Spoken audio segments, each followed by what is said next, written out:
자, 이제 보겠습니다.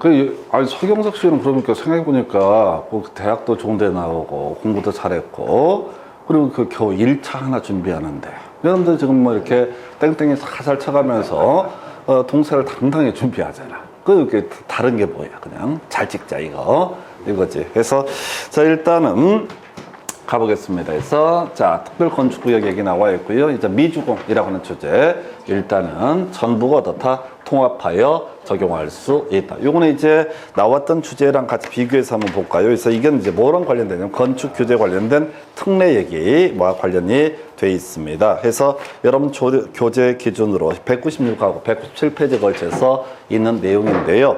196페이지 건축협정 얘기 보도록 하겠습니다. 그래서 건축협정에 두 문제가 나왔다고요. 그래서 다시 똑같은 거 나오면 절대 틀리면 안 되니까 체결할 때 어떻다? 전원의 동의를 받아야 된다. 이 등에서 폐지할 때 어떻다? 과반수. 그러니까 건축협정이란 문제가 튀어나오면은 무조건 체결과 폐지만 찾아봐야 돼. 그걸 쳐읽고 하면 안 돼. 뒤져.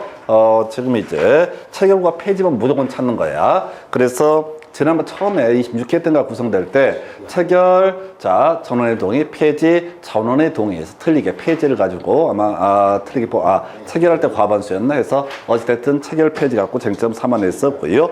통합적용이라는 주제가 나왔어요. 건주, 지하 어떻다? 통합하여 적용할 수 있다. 이거 외울 수는 없어. 외울 수도 없어. 그 당시에 또 5번도 답이 아니었어. 그래서 손을 댈 수 없었던 문제고요.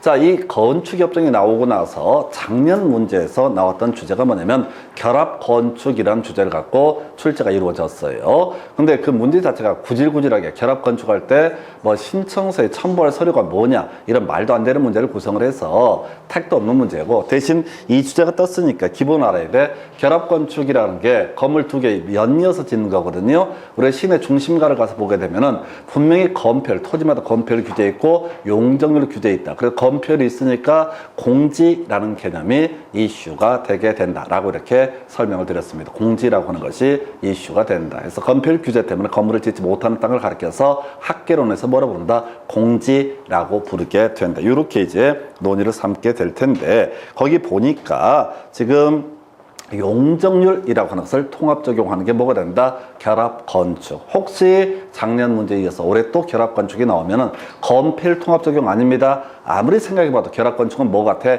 건폐율의 통합 적용 같은 느낌을 주죠?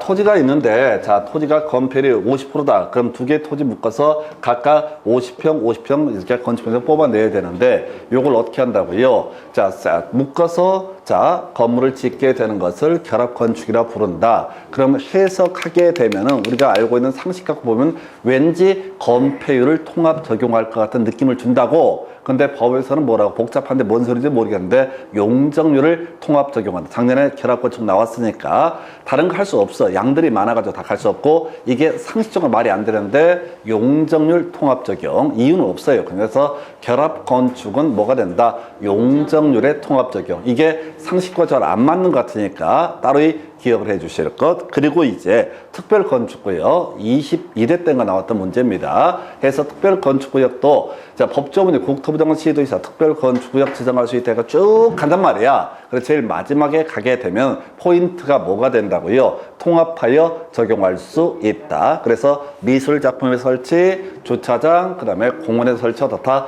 통합하여 적용할 수 있다. 그 당시 문제에서 21인가 문제에서도 특별건축구역, 자, 바로 틀린 걸 고르시온 거 해가지고 그 당시 답이 뭐였냐면 통합하여 적용할 수 없다 이렇게 했네. 그래서 이게 아까 우리 결합건축에서 통합 적용이 출제 이슈가 된다고 그랬잖아요.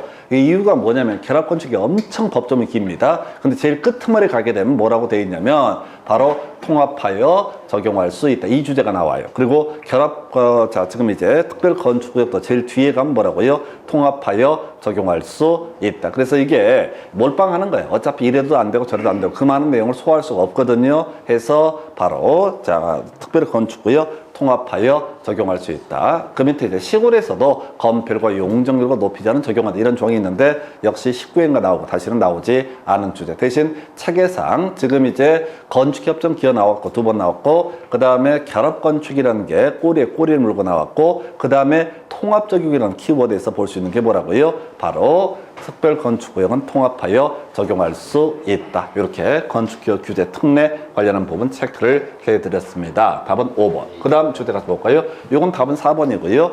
자, 이거는 별 의미는 없어요. 그냥. 자, 건축법 다 어렵게 구성하는데 그냥 거저주는 문제. 건축법에서 7년 동안 3번 정도 가까이 2번에서 3번 나온 주제가 몇 개가 안 됩니다. 그 중에 작년에 나왔던 주제가 제풀시설실이라고 하는 건데 있었죠? 어디 있어? 여러분 요약집 기준으로 제풀시설실이 몇 페이지에 나와 있냐면은 191페이지 가서 보게 되면 건축물의 의라고 해서 뒤에 보니까 점포차고 창고, 사무소 공연장, 점포차고 창고는 어떻다? 건축물에 해당이 된다. 앞에 수식어 보면 안 돼. 자, 거기 나와 있잖아. 사무소, 공연장, 점포, 차고, 창고 나와 있죠? 이게 이제 한번 답이 됐다고 건축물에 해당한다 해서 요는 앞을 보지 말라고 지하 또는 고가의 공장으로 설치하는 생각도 하지 말라고 점포, 차고, 창고는 그냥 뭘로 본다? 건축물로 해석을 하게 된다. 그리고 3번 나왔던 주제, 도배하는 문제, 제풀시설실. 이런 거 틀리면 사람 새끼도 아닙니다. 그 어디 가서 쪽팔려서 혓김으로 죽어버려야지 해서 제풀시설실. 아니, 7년 동안 3번 냈다고.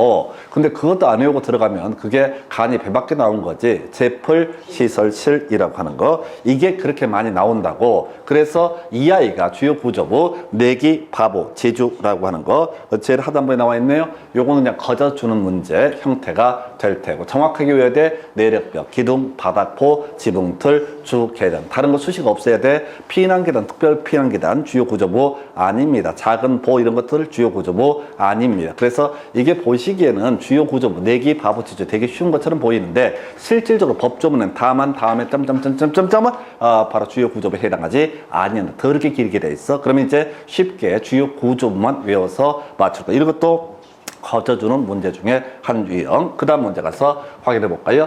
면적 상수의 산정 등 틀린 것을 고르시오. 최근 문제에서 쟁점 삼았던 거 뭐 있어요? 바닥 면적에 산입하지 아니한다 라고 하는 주제 있었죠? 바닥 면적에 산입하지 아니한다. 하나밖에 없나? 해서 해서 일단 1번 맞죠? 2번 지문 보니까요. 자, 옛날에 나왔던 유행했던 문제. 용적률 산정할 때 지상층의 주차용으로 쓰는 면적이라고 하는 것은 연면적에 포함되지 아니한다. 해서 원래 연면적은 각층 바닥 면적의 합계를 의미한다. 근데 지하층, 지상층의 주차 공간, 피난 안전구역 면적은 용적률 산정을 위한 연면적에 산입하지 아니한다라고 하는 거. 자, 요렇게 해서 맞고요. 3번. 자, 답은 3번으로 구성을 했어요. 자, 바닥 면적 나왔으니까 건축 면적 기억해 주셔야 된다. 그래서 건축 면적이 무조건 다 산입하지 아니한다라고 할 것. 그 다음에 이제 대지 면적 산입하지 아니한다. 설명 간단히 드릴 텐데 의미는 없어요. 대지 면적은 대지의 수평 투영 면적을 얘기합니다. 하늘 위에서 봤을 때 가장 넓게 펼쳐진 면적을 대지 면적이라고 얘기를 합니다. 자, 그런데 대지 수평, 자, 지금 이제 대지 면적이라고 하는 것 중에서 이만큼이 자, 도시공객시설, 공원 예정지, 학교 예정지를 가리켜서 도시공객시설을 부릅니다. 내가 1000평짜리 땅을 갖고 있는데 300평이 도로 예정지로 공원 예정지로 고시가 되어 있다. 그럼 이 부분 면적은 당연히 어떻다? 대지 면적에 포함시키지 아니한다. 건물 지을 때 건폐율 50%라고 했을 때 500평 지어버리면 안 되는 얘기야. 이건 나중에 수용해갈 땅이기 때문에 뭐 이런 식의 취지인데 닥치고 기억할 게 뭐라고요? 산입하지 아니한다. 건축 면적, 바닥 면적, 대지 면적 산입하지 아니한다. 통째로 외워야 되고 바닥 면적 시리즈 가짜 노대, 가짜 다락은 어떻다? 바닥 면적에 산입을 하게 된다라고 하는 거 이런 게 있겠고요. 자, 건축물 부분에서 층수를 달리하는 게 가장 많은 층수 뭐 이런 것들 기본적인 구조. 그래서 이 문제 답은 3번 이렇게 구성합니다. 지난번 문제에서 바닥 면적이 나와서 지금 건축 면적 끌고 들어왔어요. 그래서 자, 하여튼 건축 면적, 바닥 면적, 대지 면적 모두 다 산입하지 아니한다. 왜? 법에서는 당연히 산입하는 걸 전제로 하고 일정한 항목을 예시하면서 산입하지 아니하는 시리즈를 두고 있습니다. 그래서 답은 3번 이래 보셨고요. 그 다음 주제 가서 확인해 보겠습니다. 자, 용도 변경. 이건 이제 가장 기초적인 문제에서 자산 전문 영교 건축의 그냥 얘도 지금 7년 동안 3번인가 구성이 됐던 주제거든요. 해서 계속 훈련해야 돼. 해서 제일 먼저 자동차 관련 시설군, 산업 등의 시설군, 전기 통신 시설군, 문화 및 집회 시설군, 영업 시설군, 교육 및 복지 시설군, 근린 생활 시설군, 주거 업무 시설군, 그리고 그 밖의 시설군에서 자산 전문 영교 건축의라고 하는 거, 자산 전문 영교 건축의라고 하는 이게 기본 구조가 되게 된다. 자, 그랬을 때 지금 이제 자동차 관련 시설군에 뭐가 들어간다? 자동차 관련 시설. 이렇게 기억나면 좋겠지만 이게 안 되더라도 그냥 된 대로 가보는 거예요. 단독주택을 다가구 주택으로 할 때 끄트머리 변경 신청을 하지 않아도 된다 해서 같은 시설군, 같은 용도군일 때는 건축물 대장 변경 신청을 요하지 아니한다. 이런 얘기. 올라갈 때 허가, 내려갈 때 신고입니다. 그래서 제2종 근생시설은 자산 전문 영교 근이니까 자, 지금 7번째인가요? 7번째에서 의료시설, 교수야, 의노라고 해서 6번째 허가 받아야 된다. 숙박시설이라고 하는 거 돈 내고거든요. 영업시설군 5번째입니다. 수련시설, 교수야, 의노 6번째 신고 항목으로 볼 수 있다. 교육연구시설이라고 하는 거 교수야, 의노 6번째 항목이 될 테고 판매시설이라고 하는 거 돈 내고죠. 5번째 허가. 그 다음에 이제 발전시설입니다. 발전시설이라고 하는 것을 자동차 관련 시설. 발전시설은 자산전에서 3번째에서요. 자동차 관련 시설이라고 하는 것은 첫 번째죠. 그래서 허가. 답은 5번으로 구성합니다. 이건 이제 기존 가는 거고 이게 줄줄줄 안 될 수도 있어. 상관없어. 안 되더라도 되는 데까지 맞춰가는. 그 대신 이 문제를 풀어갈 때는 자산 전문 영교 건축의 올라갈 때 허가, 내려갈 때 신고. 같은 시설군, 다른 용도군일 때는 건축물 대장 변경 신청이라고 하는 것. 답은 5번 이렇게 해석을 합니다. 그 다음 주제 가서 보겠습니다. 자, 건축물, 대지와 도로 등에 관한 설명. 틀린 것. 자, 일단 1번 지문 지난번에 답을 뽑았던 거죠. 공장 3천 이상일 때 4m 이상을 접해야 된다. 여기서 이제 파생되는 게 축사와 작물 재배사 등은 다 접하지 않아도 된다. 자, 5번 지문. 자, 공장 주변에 공지 등 광장이 있을 때 2m 이상 도로에 접하지 않아도 된다. 2m 이상 접하지 않아도 된다 해서 이런 식의 논리 구조 되겠고요. 그래서 원래 기본적으로 대지는 도로의 몇 미터? 2m 이상 접해야 된다. 그런데 자, 2m 이상 접해야 되는데 지금 이제 광장 등이 있을 때는 그러하지 않다. 자, 2번 별 쟁점 안 되고 3번도 의미 없고요. 4번 가끔 답이 되는 주제죠. 그래서 지표 아래 부분은 어떻다? 건축선의 수직면을 넘어서는 아니 된다라고 하자. 넘을 수 있다. 지표 위 부분은 어떻다? 넘어서는 아니 된다라고 해서 이렇게 개념을 잡아내게 됩니다. 그래서 이 정도고요. 자, 요거 관련해서 규제 몇 개만 체크해보고 여러분 내용 보겠습니다. 195페이지 가서 건폐율, 용적률 그 건축법에서 정하고 있고요. 이 법에서 강화 또는 완화할 수 있다. 큰 쟁점 안 되고 이때 용적률에서 연면적 이슈가 됐었죠. 아까 봤던 주제 연면적은 각층 바닥 면적의 합계. 근데 지하층 면적, 지상층의 주차공간, 피난 안전구역 면적은 용적률 산정을 위한 연면적에서 제외한다. 이런 것들 있었고 높이 제한 관련 딱 하나 외울 게 있었죠. 자, 중심상업지역, 일반상업지역에 공동주택이 있어서는 높이 제한 규정을 적용하지 않는다. 7년 동안 딱 한 번 답을 뽑았던 주제. 그 다음에 자, 재작년에 나왔던가요? 바로 구조안전 확인 서류의 제출이라고 하는 것이 나와 있습니다. 그래서 구조안전 확인 서류의 제출이라고 하는 거. 이거. 자, 우리가 배웠던 게 목사목이라고 하는 걸 외웠었죠. 그래서 목구조는 3층 이상이거나 500 이상. 그러나 축사, 작물 재배사 등은 어떻다? 그러하지 아니하다. 그래서 목사목가 이미 나왔으니까 남아있는 쟁점 축사, 작물 재배사 등은 바로 자, 구조안전 확인 서류 제출하지 않아도 된다라고 하는 거. 그 정도고요. 그 다음 페이지 분할 제한 면적 15년 동안 3번 나온 주제. 요 근래는 나오지 않았습니다. 주거적 60, 상업적 150, 공업적 150, 녹지 200이라고 하는 거. 기본 숫자. 이보다 더 땅을 잘게 쪼개서는 아니다. 실제 문제를 구성할 때는 2종 전용 주거지역, 자, 준주거지역, 일반 상업지역, 준공업지역, 자연녹지 이렇게 예시합니다. 그래서 주상 공락 순서에 따라서 60, 150, 150, 200이라고 하는 거 이렇게 보셨고 대지와 도로의 관계. 자, 관련해서 기본은 기억할 게 없죠. 그래서 기본적으로 대지는 도로의 2m 이상 접해야 된다. 근데 아까 5번 질문처럼 출입할 수 있는 공간이 있게 되면 2m 이상 접하지 않아도 된다. 이런 것들은 답이 안 돼요. 그리고 답이 되는 거 공장 3천 이상일 때 바로 4m 이상을 접해야 된다. 그러나 축사, 작물, 집사 접하지 안 와도 된다. 규모가 얼마가 됐든 간에 그 정도 얘기. 그 다음에 건축선, 이번 문제 답이 됐죠. 건축선 지정 효과. 자, 지표 위 부분은 건축선의 수직면을 넘어서는 아니 된다. 지표 아래 부분은 어떻다? 수직면을 넘어도 된다. 해서 시험 문제 답을 구성할 때는요, 지표 위 부분 안 나오면 답 안 돼요. 지표 아래 부분만 이슈가 되게 된다라고 할까. 그 정도가 되겠고, 그 다음에 통계적으로 가장 많이 뽑는 문제 중에 하나가 공개 공지. 7년 동안 3번인가 답을 도배했던 거. 상준 일주. 덜 어렵죠? 그래서 상업지역, 준주거, 준공업지역, 일반 주거지역, 상준 일주, 공개 공지 설치해야 된다라고 하는 거. 그리고 용자, 그러면 대지면 10% 이하입니다. 10% 이상에서 틀리게 나왔던 적도 있었고요. 이렇게 공개 공지 설치하게 되면 용적률하고 높이 제한 1.2배까지 완화 적용할 수 있다 해서 용적률하고 높이 제한 1.2배 이렇게 갑니다. 건표로 아닙니다. 해서 그 다음에 조경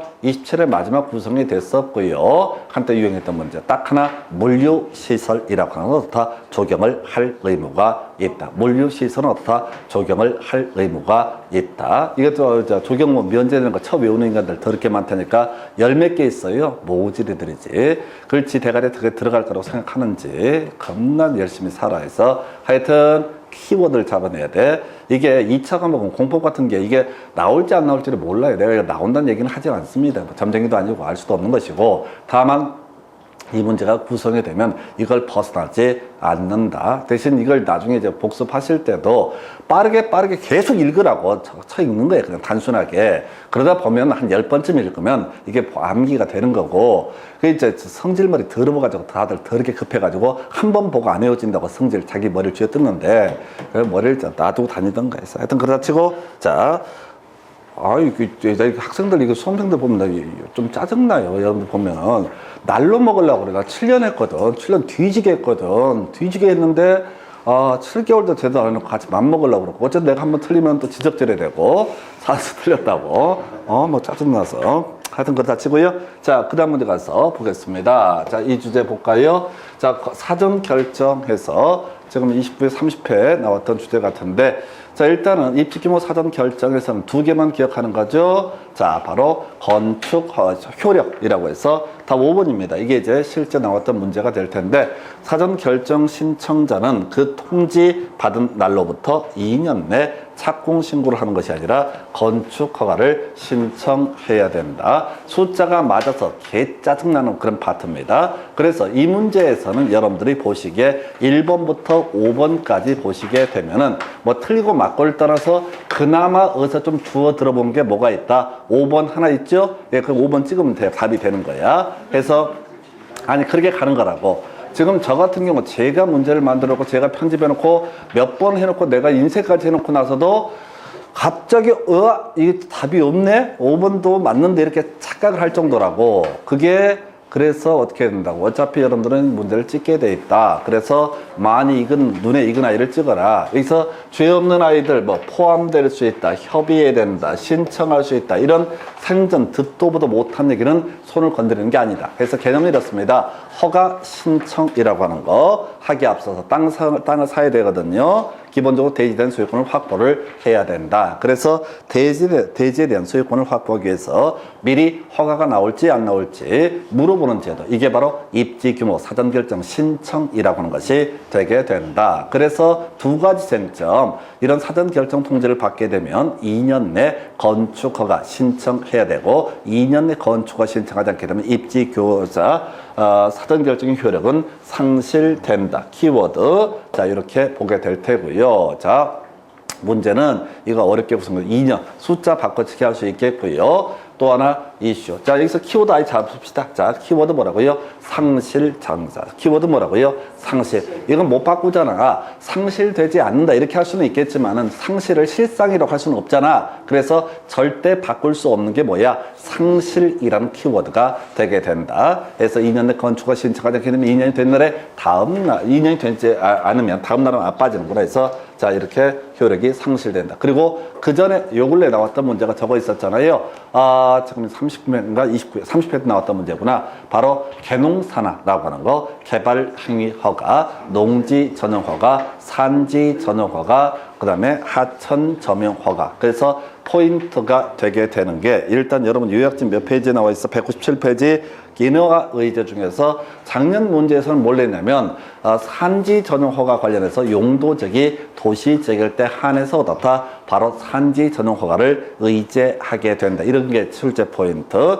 그럼 이제 다시 여기서 한 걸음 더 들어가게 되면은 뭘 내냐면 자, 의제되는 것으로 볼 수 없는 것은 해갖고 답을 뽑을 때 하천 점용 허가 요걸 뽑아낼 수 있어요.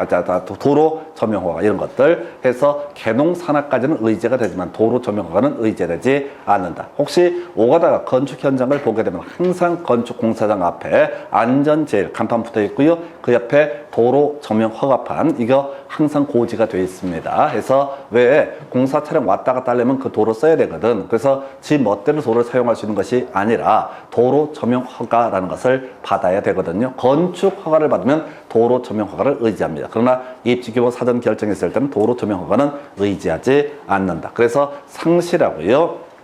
바로 의제 또는 본다라는 것이 키워드. 그 정도로 보셨고 답은 5번. 그 다음 주제 가서 볼까요? 그래서 건축 허가의 제한 등 틀린 것을 해서 자 요거 그냥 문제 기존에 있는 거 24회 때인가 갈 끌고 들어왔는데 요즘에 잘 안 나오고 있습니다. 3개 외우셔야 되죠. 국토부 장관 제한할 수 있다라고 하는 거 이게 기본 구조. 그 앞에 국토관리 장관 요청. 국토관리나 장관 요청에서 뭐 어떻다? 국토부 장관 제한할 수 있다. 두 번째 이슈. 국토부 장관 해제를 명할 수 있다라고 하는 거. 5번 지문인가요? 해제를 국토부 장관 명할 수 있다라고 하는 거. 틀리게 뽑으려면 도지사 해제를 명할 수 있다. 이런 거 틀린단 말이야. 그런 건 답 안 돼. 국토부 장관 해제를 명할 수 있다. 세 번째 이슈. 1회 1년을 보면서 연장할 수 있다라고 하는 거. 앞에 2년 이런 거 건드리지 않아요. 항상 전에 이제 옛날에 냈던 문제가 1회 2년의 범위, 2회 1년의 범위 이지랄들 합니다. 해서 1회 1년의 범위에서 연장할 수 있다. 그래서 이것도 루틴대로 가야 돼요. 해서 국방부 장관 중간에 요청, 국토부 장관 제안할 수 있다. 답은 2번이었었고요. 더럽게 어려웠던 주제. 그래서 외운 공식에 따라서 대입을 한다. 국토부 장관 제안할 수 있다. 장관 요청, 그 다음에 국토관리상 필요했을 때 제안할 수 있다. 국토부 장관 해제를 명할 수 있다. 그리고 마지막 자 바로 1년을 보면서 연장할 수 있다. 답은 2번. 그 정도 보겠습니다. 그 다음 주제 가서 볼까요? 자, 주택법령상 용어 등에 관한 설명 틀리면 용어 파트가 제일 짜증나지. 그래서 먼저 부대 폭리 요즘에 좀 출제율이 떨어지는데 자 부대시설 개념부터 잡아내야 되죠. 여러분 요약집 기준으로는 몇 페이지에 나와 있냐면 부대시설 202페이지 정도 가시면 부대시설 엄마가 아빠가 퇴근할 때 아파트 단지로 퇴근한다고 치고 마주하게 되는 것들 담장 주택단지 안에 도로 주차장 관리사무소 이게 부대시설. 복리시설 주택단지 안에 거주하는 사람들이 자 활용하는 시설이죠. 자 어린이 놀이터 그 다음에 유치원 주민운동시설 그 다음에 경로당 노인 그 다음에 마지막이 근린생활시설 해서 1번 2번 자 요렇게 옳게 구성했고요. 기타 노후는 준주택에 해당된다. 기타 노후는 주택의 종류에 포함되지 않는다라고 하는 거 이런 게 있겠고요. 그 다음에 이제 토지주택공사 자 이건 뭐가 된다? 국민주택에 해당한다. 제일 어려운 게 국민주택이었어. 자, 두 가지로 갑니다. 공적인 재원이거나 공적인 주체가 건설하고 자, 국민주택 규모 이하의 주택을 가리켜서 뭐라고 한다? 국민주택이라고 정의를 하게 된다. 해서 다시 공적인 주체 토지공사, 지방공사 건설하게 되면 이게 기본적으로 85제곱미터 이하가 되면 뭐가 된다? 국민주택이 되게 됩니다. 작년에 재작년에 답을 뽑았던 주제가 이 아이. 또 하나가 주택, 도시, 기금 들어가면 다 뭐가 된다? 국민주택이 되게 된다. 왜? 자, 우리가 학계론, 금융론 파트를 공부해서 보면 그런 얘기를 하게 되죠. 뭐가 있었냐면 금융론 파트에서 논의했던 쟁점이라고 하는 거 가볼까요? 금융론에서 이슈가 됐던 게 기금 이하라고 해서 주택도시기금의 자원을 활용을 하게 되면 이때는 국민주택 규모 이하의 주택까지만 건설 리모델링 이런데 그 돈을 쓸 수가 있다. 이런 식의 구조. 해서 이 얘기는 여러분 자료 몇 페이지에 나와 있냐면 201페이지에 자 주택의 정의부터 가볼까요? 자, 건축물의 전부 또는 일부 부속 토지까지 묶어서 바로 이걸 우리가 뭐가 된다? 주택이라 부른다. 그 다음에 주택의 종류에서 자, 건축법과 다르게 주택으로 분류하지 않는가. 공관이나 기숙사는 주택으로 분류하지 않는다라고 할 것. 국민주택이라고 하는 거. 자, 대표값, 토지공사, 지방공사, 그리고 국민주택 규모 이하. 뒤쪽은 볼 거 없어. 앞쪽만 포인트를 두면 돼, 얘는. 그 다음에 주택, 도시기금 들어가면 무조건 국민주택 규모 이하의 주택이라는 개념이기 때문에 이것도 국민주택에 해당이 된다. 그 다음에 국민주택 규모의 주택은 기본적으로 85. 근데 시골에 있었죠? 수도권도 아니고 도시역도 아닌 읍면지역에서는 100제곱미터 이런 거 보셨고요. 자, 외울 거 세대 구분형 공동주택. 공식 외우대 33은 23 외웠었죠? 세대 구분형 공동주택 한 뭐라고요? 33은 23. 요거 길어가지고 지금 문제 패턴으로 괄호는 키로만 낼 수 있어. 33은 23이라고 하는 거. 자, 그래서 33은 23 이런 거 있었고요. 토지 임대 분양주택 40년 75% 이상 동의받으면 연장할 수 있고요. 그 다음 페이지 도시형 생활주택 300세대 미만이라고 하는 거. 여기서 나올 주제가 나중에 분할해서 사업계획 승인을 내준다. 얼마? 600세대 이상일 때면 분할. 그래서 어떤 단지가 300세대 이상이 돼야지 각종 편의시설 등 설치를 제대로 하게 된다. 그 다음에 함께 건축할 수 있다. 이렇게 기억할 게 뭐라고요? 함께 건축할 수 있다. 제일 뒤를 봐야 돼. 앞에서부터 경우수를 따지면 안 되고 무조건 뒤에 가서 함께 건축할 수 있다. 준주택, 기단호. 얘는 주택의 종류에 포함되지 않는다. 이런 것도 출제가 됐었고요. 그 밑에 이 문제와 관련돼 있죠. 주택단지 분리해서 일반 도로 폭 20m 이상이 되면 어떻다? 두 개의 단지로 본다. 그 다음에 도시계획 예정도로 폭 8m 이상이 되면 어떻다? 두 개의 단지로 해석을 하게 된다. 해서 하나의 주택 단지가 있다고요. 그런데 이거 가로질러가 여러 개, 철도 뭐 여러 가지 있는데 출제 포인트 일반 도로하고요. 일반 도로하고 도시계획 예정 도로라고 하는 것이 문제가 된다. 일반 도로라고 하는 거 뭐라고요? 20m 이상이 됐을 때 두 개 단지. 도시계획 예정도는 얼마? 8m 이상이 됐을 때 어떻다? 바로 두 개 단지. 요것만 가시는 거야. 요것도 지금 5년 사이에 두 번인가 답을 뽑았던 게 일반 도로 도시계획 예정도로. 기억 나온 김에 남아있는 거. 공공택지 나와 있죠? 우리가 다른 회차에서 공부를 했는데요. 공공택지 다 공공택지에 해당이 되게 된다. 근데 아닌 거 도시개발사업 하면 경우에 따라서 환지 방식일 때 공공택지가 아닐 수 있다. 이 정도까지 용어의 정의 정리해드렸습니다. 답은 5번 해서 일반 도로 12m면 이때는 하나의 단지에 해당한다 해서 답은 5번. 그 다음 주제 가서 확인해 보겠습니다. 자, 주택조합 등에 관한 설명 옳은 것을 고르시오 해서 자, 일단 뒤만 가십시다. 자, 배상 책임지지 않는다 해서 주택조합은 따로 등록할 필요 없고요. 등록사업자와 함께 결합해서 사업 수행하고 그 다음에 등록사업자라고 하는 사람, 이 등록사업자라고 하는 사람은 어떻다? 일정한 손해배상 책임을 지게 된다라고 하고 뒤만 보는 거예요. 길어서 의미 없고. 자, 그 다음에 국민주택을 공급하기 위한 직장접은 신고가 되게 된다. 그냥 답은 겁나 쉬웠었지. 신고하지 않냐고 선착순이라고 하는 거. 답 정해져 있어요. 얘도 한 5년 사이에 두 번 답을 뽑았던 게 뭐라고요? 신고하지 않냐고 선착순. 그 다음에 환급을 청구할 수 없다 해서 틀리게 뽑았고요.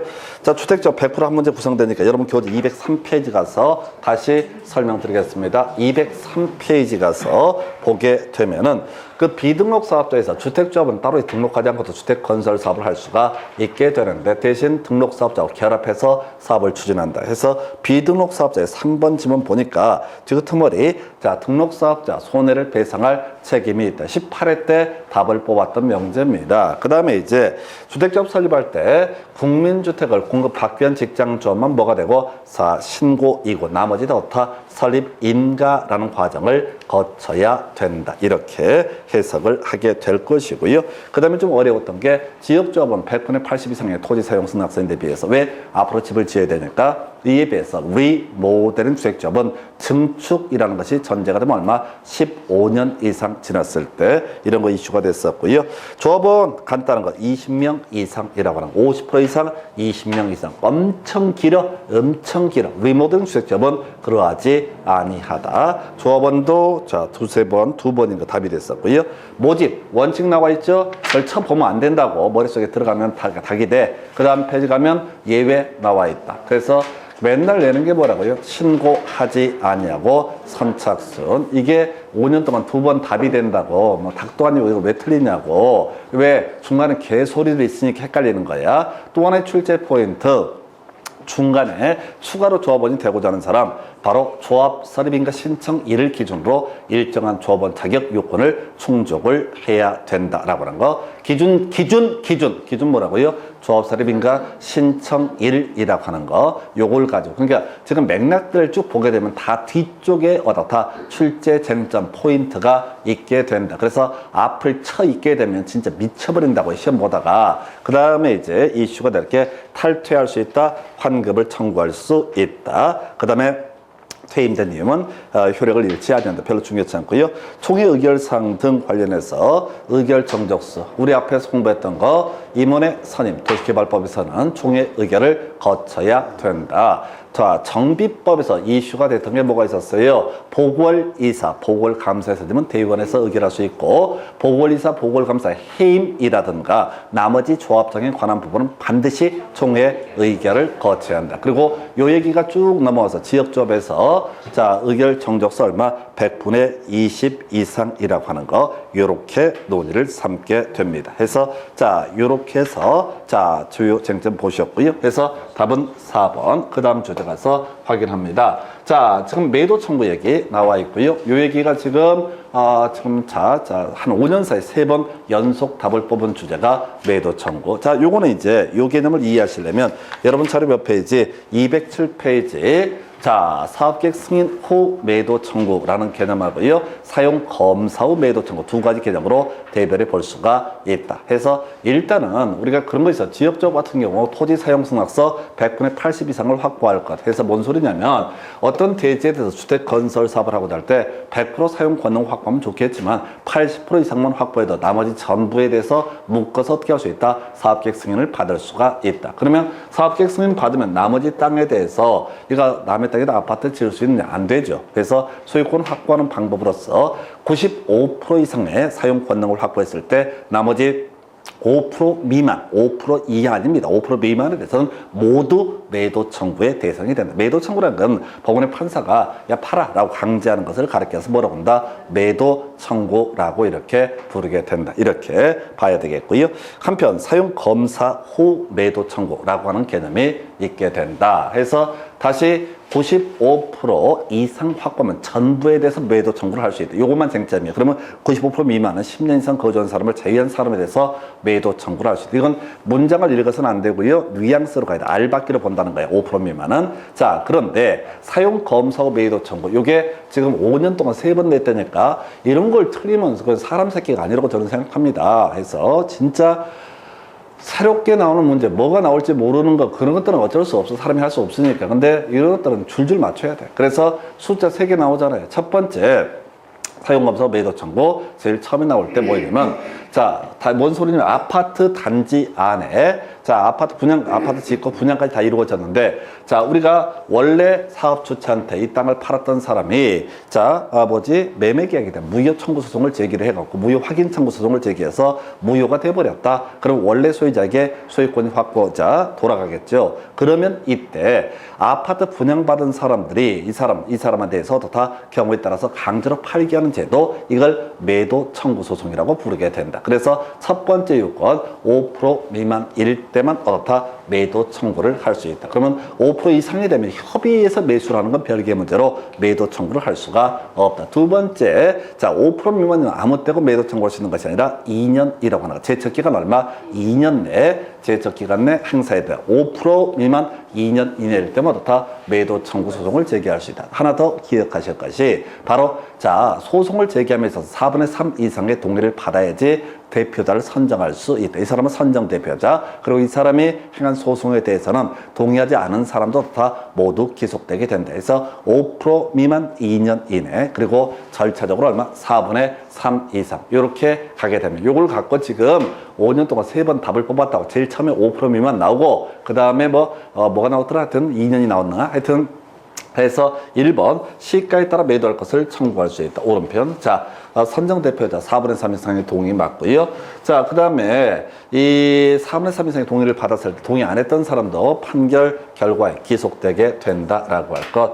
그 다음에 이제 5%를 넘는 경우에는 자, 전원의 동의 있으면 매도 이런 거 안 된다고. 5% 미만일 때만 어떻다? 매도 청구할 수 있다. 5% 이상이 되면 협의에 의해서 매수를 하는 건 별개의 문제로 매도 청구 소송은 허용되지 않는다. 그 다음에 2년 경과한 후에는 매도 청구를 할 수가 없다 해서 5% 미만 2년 이내일 때 4분의 3 이상의 동의를 받아서 매도 청구 소송을 할 수 있다 해서 하여튼 이게 도배하고 있어요. 요즘에 도배하고 있는 게 매도 청구, 사용 검사 후 매도 청구 소송이라고 하는 거 해서 답은 4번 뽑아냈고요. 그 다음 주제 가서 확인해 보겠습니다. 자, 주택 건설 사업 계획 승인 등에 관한 내용. 자, 뒤만 보는 거야. 포함돼야 된다. 나와 있죠? 자, 분할해서 건설 공급할 수 있다. 600세대 이상. 이제 30배 때 이걸 500세대에서 답을 뽑아낸다고. 이런 걸 틀리면 사람 새끼가 아니라니까. 그래서 혀를 깨물고 죽어버려야 돼. 그러니까 떨어지고 붙고가 아니라 어려우면 뭐 이상한 문제 내면 찍어서 안 맞추면 떨어지는 거지. 근데 그게 포인트가 아니라 기본 되는 건 무조건만 알아야 된다. 그 다음에 봐봐. 자, 제출하여 승인을 받을 수 이런 건 읽으면 안 돼. 딱 보는 순간 욕 나오게 돼 있어. 여러분들은 솔직히 자기한테 진짜 솔직해져야 돼. 딱 봤을 때 모르는데 유행수를 바라고 혹시 읽다 보면 영감님이 확 떠올라가지고 기가 막힌 게 웃기고 자빠져 있네. 시간 낭비야. 딱 보는 순간 모르는 거야. 제출하고 이런 것들은 우리가 논의할 실력이 없어. 기부 체납을 요구해서는 안 된다. 설명드릴 텐데 별 의미 없죠.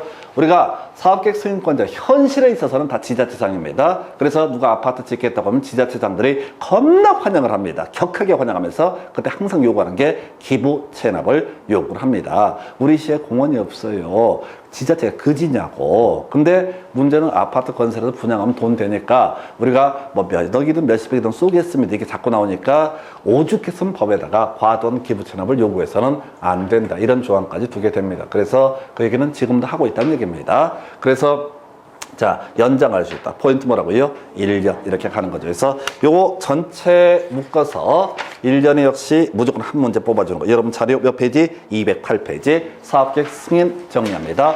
자, 단단하게 가야 돼. 50호 50세대 들어갔으면 어떻다? 사업계획 승인 대상이 되게 된다. 원칙은 30호 이런 개소리 하지 말고 시험에 뜨는 건 뭐니까 50호 50세대 이상. 두 번째, 사업계획 승인권자 누구라고 그랬어요? 국토부 장관. 시험용으로는 뭐가 된다? 국토부 장관. 닥치고 뭐가 된다? 국토부 장관. 지자체장 나오면 안 돼. 무조건 국토부 장관이야. 항상 제가 얘기했잖아요. 법에서는 시험에서는 원칙과 예외가 있으면 예외만 갖고 출제를 하게 돼 있다. 원칙을 내버리면 개판돼 버리거든. 그래서 뭐 사연이 어찌됐든 무조건 사업계획 승인권자 누가 된다? 국토부 장관. 분할해서 600세대, 500세대 더럽게 이것도 많이 나와. 그죠? 그냥 그래서 아까 도시형 생활주택 얼마? 300세대 미만이라고 하는 거. 도시형 생활주택은 300세대 미만. 이 얘기는 300세대 이상이 되면 정상적인 주택단지다라는 의미를 가지고 있고요. 착공기한 기본 5년, 분할해서 사업계획 승인받을 때 두 번째 공고는 첫 번째 착공 신고일로부터 2년. 이게 이제 기본 배경이고 여기서 5년 내 죽어도 착공을 해야 되는 거냐?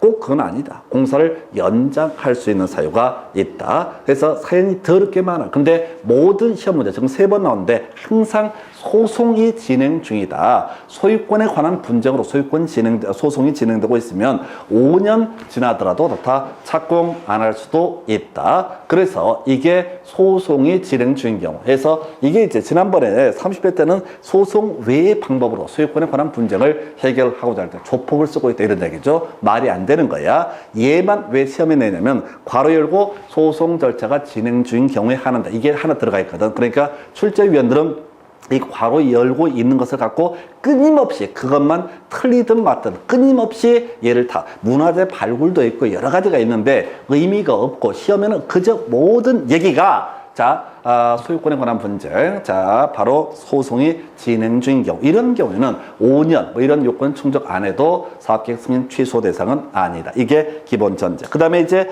연장 사유 이것도 출제 포인트. 그 다음에 1년 연장할 수 있다. 두 번 답이 됐습니다. 한 번은 2년의 범위 연장할 수 있다. 한 번은 3년의 범위 연장할 수 있다. 둘 다 틀린 걸 고르시오. 그저 연장할 수 있다. 연장이라는 키워드 나오면 뭐라고요? 연장하게 되면 키워드 도끼 아니라 이때는 1년의 범위에서 연장할 수 있다. 이건 뭔 소리냐면 소송이 종료가 됐습니다. 예를 들어서 소송이 쭉 사업계획 승인 받고 나서 첫 번째 공고에 대해서 7년 차에 소송이 종결이 됐다. 그럼 7년 차 바로 착공을 해야 될 것이냐가 아니라 그때부터 다시 1년 동안 텀을 준다. 이게 1년의 범위에서 연장할 수 있다라는 그 얘기를 달리 펴내면 최소한 소송 끝나고 나면 1년 안에는 어떻게 해라? 착공을 해야 된다. 그래서 착공 등을 잘 안 하면 어떻다? 취소할 수 있다. 이걸 가지고 취소해야 한다 나왔어. 첫 번째 취소할 수 있다. 오른편. 취소해야 한다. 틀린 편. 두 번째 취소할 수 없다가 오른편이 되는 경우가 있어. 2년 내 착공을 안 한 경우 있었죠. 두 번째 공급 부분에 대해서 2년 내 착공을 하지 않았습니다. 이때는 바로 사업계획 승인 취소할 수 없다. 생각해봐요. 골 때리잖아. 두 개 공고로 쪼갰어. 근데 일부 공고에 대해서 착공했어. 정상적으로 5년 안에. 그리고 여기서 2년 내 착공을 안 했어. 그러면 사업계획 승인 취소하면 아파트 짓다 마는 꼴이잖아. 그래서 2년짜리 부분 어떻다? 취소할 수 없다. 나머지는 다 어떻다? 취소할 수 있다. 그래서 뭘 찾아봐야 돼? 뒤를 봐야 된다고. 취소할 수 있다? 없다. 이 싸움을 봐야 된다고. 뭔 소리인지 알겠어요? 취소할 수 있다 대신에 취소해야 된다라고 해서 틀리게 뽑아준 사례가 있었다. 또는 이제 지금 2년짜리 가지고 취소할 수 없다 해서 옳게 뽑아준 사례가 있다. 그래서 이 긴 얘기를 앞을 보는 게 아니라 뭐라고요? 취소할 수 있다 없다. 요 싸움을 이게 이제 힘들지 두 개로 나누게 되니까 그 정도까지. 자, 그래서 그 정도까지 설명드렸습니다. 그래서 다음 몇 번? 자, 5번 이렇게 보셨고 이것도 지금 묶어서 무조건 1년에 한 문제 또 안 하면 두 문제까지 나오는 파트가 되겠습니다. 그 다음 주제 가서 확인해 볼까요? 주택 공급 등 옳은 것을 고르시오라고 해서 일단 토지공사는 입주자 모집공고 승인 신청을 하지 않는다. 그래서 지방공사도 분야 입주자 모집공고 승인 신청을 하지 않는다. 그래서 답은 4번 뽑았어요. 지방공사 마감자재 목록표라고 하는 거 언제? 견본주택을 건설하는 때 이때 마감자재 목록표 제출해야 된다라고 하는 거 요걸 답으로 뽑았었고요. 좀 이따 설명드릴까요? 그 다음에 이제 2번 뒤에가 키워드지 적용이라고 하는 거. 적용이라는 게 키워드죠. 분양가 상한제 배제가 뭐가 된다? 바로 도시형 생활주택 관광특구는 분양가 상한제 적용하지 않는다. 3번 지문 끝머리 가야 돼. 자, 시도지사 분양가 상한제 적용적 지정할 수 있다. 쳐 읽으면 안 돼. 틀렸지? 우리 자 1년 내내 외웠던 게 뭐야? 분자, 조, 그 다음에 뭐 있었어? 투 이렇게 외웠었잖아. 분조투. 분양가 상한제 적용적은 누가 지정한다? 국토교통부 장관. 투기과열적은 누가 지정한다? 조정 대상적 누가 지정한다? 국토부 장관. 그리고 투기과열지구. 자, 투기과열지구 국토부 장관 또는 시도지사. 그래서 답 안 돼. 답 안 돼. 그러니까 옳은 것을 고르시니까 틀리게 구성을 하게 된다. 그 다음에 이제 투기과열지구에서 공급되는 주택 등 전매할 수 없습니다. 그러나 상속은 문제가 되지 않는다.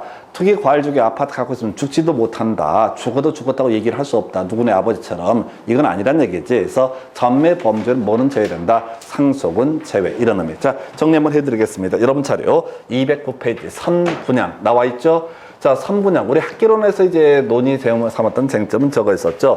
선분양에서는 주택 건설 재원을 주택의 소비자부터 미리 받는 것이다. 이에 비해서 후분양이라고 하는 것은 주택 건설 재원이 그 금융기관에서 대출받아서 짓는 것이다. 라고 하는 거. 그래서 우리가 후분양 돌리게 되면 단점, 바로 문제가 될 수 있는 게 주택 공급량이라는 것이 어떻다? 부족해질 수가 있다라고 하는 거. 대출 안 해주니까, 대출받기 어려우니까. 선분양 같으면 완성되기 전에 주택 건설 재원을 융통할 수 있으니까 쉽게 사업에 착수할 수 있다. 이게 학기론 얘기고요. 거기에 자, 보게 되면 선분양에서 입주자 모집공고 승인신청이라는 얘기가 나와 있어. 이게 뭔 소리냐면 공정률이 40%만 돼도 분양을 할 수가 있습니다. 이걸 우리가 선분양이라고 부르게 됩니다. 이건 일반적인 얘기고요. 근데 자, 토지공사, 지방공사 이런 애들은 굳이 승인을 받지 않는다라고 하는 거. 두 번째, 원래 자, 입주자 모집공고 승인 신청할 때 마감자재 목록표라는 것을 제출을 해야 할 것인데, 자, 얘들은 입주자 모집공고 승인 신청을 하지 않기 때문에 그럼 마감자재 목록표 언제 제출하냐? 모델하우스 지을 때, 견본주택을 건설할 때라고 하는 거. 해서 이렇게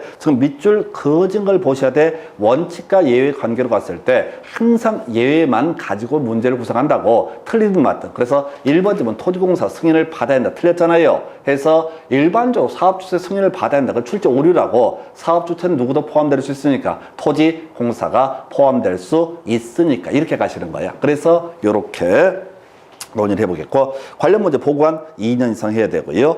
그 다음에 이제 7회 때인가 더 어렵게 나왔던 문제, 마감자재 목록표 그게 없으면 같은 질 이상으로 설치를 해야 된다. 그걸 미친놈들이 같은 질 이하 이렇게 해서 틀리게 냈던 적이 있습니다. 아주 지옥에 떨어질 새끼들이야. 근데 한 가지를 기억하셔야 돼. 모든 논의 쟁점이 제일 뒤에 단어 갖고 주로 장난을 치고 있다는 거. 앞을 뒤지게 읽어봤자 그건 생활에 전혀 보탬이 되지 않습니다. 모든 문장, 아까 뒤만 딱딱딱, 제 경우에 따라 달라지긴 하지만 대부분이 제일 뒤에 있는 것들. 그래서 만약에 제가 수험생이면은 자, 토지공사 승인 받지 않아도 된다. 토지공사 견본주택 건설할 때 제출한다. 그 다음에 자, 같은 질 이상 2년 이렇게만 한 10초밖에 안 걸려. 이 10초밖에 안 걸리는 내용들을 가지고 어떻게 해야 돼? 한 5번을 돌리는 거야. 10번을 돌리는 거야. 그러면 여러분들이 이게 무슨 말인지 감은 못 잡아도, 그리고 모르는 게 좋아. 어설프게 알면 또 책 지문 쳐 읽어요. 작살납니다. 읽을 짬이 없어. 근데 이렇게 무식하게 외워놓고 가게 되면 그냥 눈에 딱딱 그 아이밖에 안 보여. 그러면 뭔지도 모르고 찍게 돼. 그리고 진짜 딱 본전하는 거야. 이렇게 해서 딱정을 따잖아. 그러면 이렇게 돼. 아유, 다행이다. 개지 시작해갖고 개망신 나갈 뻔했네. 이렇게 가는 거예요. 그래서 하여튼 다행히 되려면 그렇게 돼야 되고요. 그 다음에 이제 복리설 쟁점 안 될 테고. 그 다음에 자, 여러분 차례. 자, 210페이지 분양가 상한제 관련해서. 자, 일단은 숫자 한번 가봐야 되죠. 앞에서 거기 있었다. 세대 구분형 공동주택 할 때는 33은 23 해서 구구단이 뭐 객지 와서 겁나 고생을 합니다. 33은 23 이런 게 있었고, 지금 이제 분양가 상한제 250에 20, 그 다음에 자, 조정 대상 지역 250에 30, 그 다음에 투기과열지구 250에 30. 근데 이제 이게 27회인가 28회 때 투기과열지구 나왔었거든. 오늘 문제 하나 보시게 되는데 250에 20, 30. 그게 안 되면 그냥 250이라 똑바로 외우라고. 자, 33은 20, 아까 뭐였지? 33은 23이었나요? 뭐 그런 게 하나 있었고, 그 다음에 250이라도 뒤지게 외우는 거야. 그럼 완벽하지 않더라도 250에 20, 30까지 외우면 참 좋겠지만은 완벽하지 않더라도 좀 살을 붙여가실 수가 있다. 해서 하여튼 이 문제 답은 4번. 그 다음 주제, 이 문제죠. 바로 자, 조정 대상 지역 관련은 지정 기준 등에서 다른 거 몰라도 2개월, 그 다음에 5대1, 그 다음에 10대1 해서 그런 게 있고, 얘는 얼마? 30%에서 답은 몇 번? 1번. 이렇게 가는 겁니다. 그래서 이게 지금 이제 학개론도 그렇고 지금 공법도 그렇고 대충 이제 괄호넣기 문제 있잖아요. 괄호넣기 문제의 특징이 뭐냐면 얘들이 거의 대부분이 꼭 3개를 물어봐. 꼭 3개를 물어보는데 항상 시험 문제는 2개만 외우면 맞출 수 있게 세팅을 해준다. 쫄지 말자. 절대 3개 묻는다고 순진하게 3개를 다 읊으려고 하지 마실 것. 그래서 다시 갑시다. 자, 우리가 학개론, 자, 아까 분양가 상한제 250에 20% 이상 증가, 그 다음에 조정 대상 지역 250에 30% 증가, 그 다음에 세 번째 투기과열지구 250에 30% 감소. 근데 감소까지 장난치지 않습니다. 이게 무슨 말인지 알 수도 없고 알아치지도 않습니다. 그래서 이렇게 해서 답은 1번. 그 다음 주제 설명드립니다.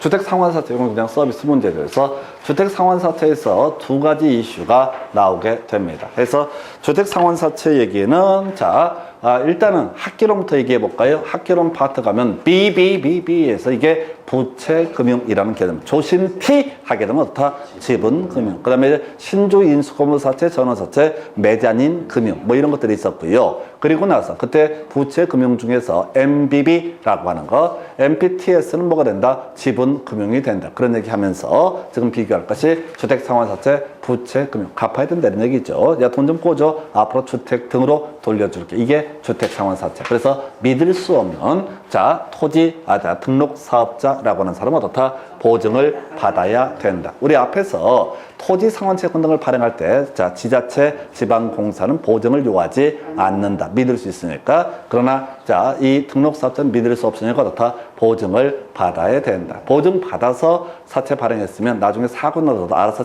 책임져 줄 거니까. 자, 등록사업자의 등록이 말소가 됐을 때, 자, 그 효력이 상실된다. 자, 효력에 영향을 주지 아니한다 해서 답은 5번 주제 될 테고요. 많이 안 나온 주제. 그리고 이거 나오면 꼭 기억하실 주제가 뭐가 하나 있었지? 바로 공급질서 교란 행위라고 해서 여러분 자료 205페이지 가서 체크합니다. 그래서 이게 25회 때인가 마지막 구성이 됐던 거죠. 답 뭐였어? 저당이라고 하는 거. 답 치고 들어가야 돼. 205페이지인가요? 공급질서 교란 행위 나와 있잖아요. 내 집 마련하는데 보탬이 되는 지휘증서라고 해서 주택상환사채 입주자 저축증서, 그 다음에 주택조합원의 지위, 이런 거 양도, 양수, 알선, 광고 등 다 얻어다 허용되지 않는다. 근데 답을 외우라고? 저당은 얻어다 그러하지 아니하다라고 하는 거. 저당은 얻어다 그러하지 아니하다 해서 이게 하나 이슈가 되게 됩니다. 그래서 그 정도 살펴드렸고요. 다음 문제 가서 확인합니다. 자, 농지법 얘기. 아우 징글징글해. 그래서 처분 의무라고 하는 거. 자, 옳은 것. 다 필요 없고요. 항상 처분 의무 나오면 면제라고 하는 것이 이슈가 된다. 그래서 아프거나 어디 가서 농사를 짓지 못하게 되는 경우가 다 이때는 처분 의무가 면제가 되게 됩니다. 답 1번 되겠습니다. 그래서 지난번에 선거에 따른 공직취임 나왔었고요. 그 다음에 4번 질문이 더럽게 어려워. 그래서 여기서는 키워드가 면제된다 해서 뒤에 뭐 나와서 착수하지 아니한 경우라고 돼 있죠. 이게 좀 헷갈리게 돼 있어요. 이거 분석하면 안 돼요. 그래서 면제된다. 처분 의무가 면제가 되는 게 뭐라고요? 바로 아프거나 어디 가거나 해서 아파서 딴 게 문제가 아니라 그냥 아파서 농사를 못 짓게 되는 경우, 어디 가서 농사를 못 짓게 되는 경우. 그래서 이게 구조가 다 똑같잖아요. 농지법 자체가. 여러분 차례 몇 페이지에 농지법 이슈가 있냐면은 216페이지부터 또 달려보겠습니다. 위탁 경영. 얘는 지금 이제 5년 동안 3번인가 나왔던 그런 주제죠. 그래서 몰라. 작년에 또 내버렸으니까 해서 하여튼 위탁 경영 줄줄 깨야 돼. 자, 우리 농지법은 숫자가 전반적으로 3자 돌입니다. 이게 전제가 돼야 될 것이고요. 해서 위탁 경영 가능사에서 질병, 부상으로 3월 이상 치료, 농업법인 청산 중인 경우 이런 거 나와 있었고요. 그 다음에 어디 가거나 취약에 따라서 작용을 할 수 없을 때, 선거에 따른 공직취임 작용할 수 없을 때, 징집 소집 때문에 작용할 수 없을 때, 교도소 등에 가서 작용할 수 없을 때, 그리고 나서 3개월 이상 국외 여행 중인 경우. 자, 국내 여행은 여행으로 치지 않는다. 이런 설명을 드렸었고요. 그 다음에 작년 문제가 저거였지. 노동력 부종 관련해서 3분의 1 이상 또는 30일 이상. 이게 하는 게 포인트.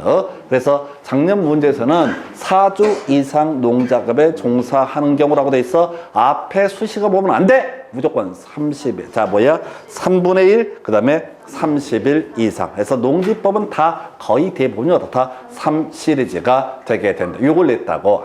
양아치들이야. 해서 한동안 재미봤던 애들이 그 국외 여행 있었죠? 교도소만 나왔었고, 국외 여행 나오고, 지금 이게 법조문 순서거든요. 그래서 출제위원 앞 입장에서는 뒤에 있는 단어만 내는 거야. 앞쪽, 질병 이런 것도 쉽다고 보는 거고. 하여튼 이게 바로 위탁 경영 가능성. 30회 때 나왔던 주제. 그 다음에 임대차, 기본 기간 3년 미만으로 할 수 있는 경우, 아프거나 어디 가거나. 그리고 출제 포인트 어려운 게 뭐냐면 국공유지, 국공유농지. 이게 이슈가 되죠. 해서 국공유농지 임대차 기간 3년 미만으로 정할 수 있는 내용 똑같습니다. 그 다음에 농지 처분 의무 관련해서 불가피라고 나와 있죠. 해서 보니까 질병, 취약, 징집, 소집, 그러면 선거에 따른 공직 취임 이런 경우 이것만 보십니다. 그래서 거기 밑에 휴경은 별 쟁점 안 되고요. 해서 자, 세 가지 시리즈.